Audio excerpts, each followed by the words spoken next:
Hello అందరికీ. అందరూ ఎలా ఉన్నారు? బాగున్నారా? ఈ వీడియో ఏంటంటే మా ఇంటి పక్కన వాళ్ళు సప్త శనివార వ్రతం చేసుకున్నారనమాట. అందుకని చెప్పి మమ్మల్ని తాంబూలానికి, భోజనానికి పిలిచారనమాట. ఆవిడ ఇలా అరేంజ్ చేసుకున్నారు అన్నీ. చీర కూడా తాంబూలంలో పెట్టుకున్నారనమాట. 7 పిండి దీపాలన్నీ రెడీ చేసి పెట్టుకున్నారు. పళ్ళు, 7 రకాల నైవేద్యం అన్నీ చేసి ఒక 7 మందిని పిలిచి భోజనం పెట్టుకున్నారనమాట. పూజ చాలా బాగా చేసుకున్నారు. కాకపోతే నేను వెళ్ళేసరికి లేట్ అయిపోయింది. దీపాలు కొండెక్కినాయి. ఇంకా ఆవిడ తాంబూలంలో ఏమేమి ఇచ్చారంటే ఒక 2 అరటిపళ్ళు, జాకెట్ ముక్క, ఇంకా రూ. 10, రూ. 1 కాయిన్, టవల్ కూడా ఇచ్చారు, వైట్ టవల్. ఇంకా 7 శనివారాల వ్రతం ఎలా చేసుకోవాలనే ఒక పుస్తకం కూడా అందరికీ, వచ్చిన వాళ్ళందరికీ తాంబూలంలో పెట్టి ఇచ్చారనమాట.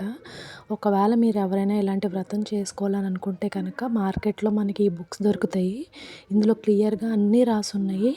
ఒకవేళ మీకు ఎవరికైనా దాని డీటెయిల్స్ కూడా కావాలంటే నేను ఒక వీడియోలో చేసి చెప్తాను. ఎందుకంటే మొన్న నేను గుడికి వెళ్ళినప్పుడు అక్కడ ఒక ఆవిడ నన్ను అడిగారు, ఎలా చేసుకోవాలి మీకు ఏమైనా తెలుసా అండి అని. ఇలా బుక్స్లో దొరుకుతాయి, నాకు కూడా తెలీదు. ఇప్పుడు ఆవిడ తాంబూలంలో ఇచ్చారనమాట. అంతే ఈ వీడియో. Thank you.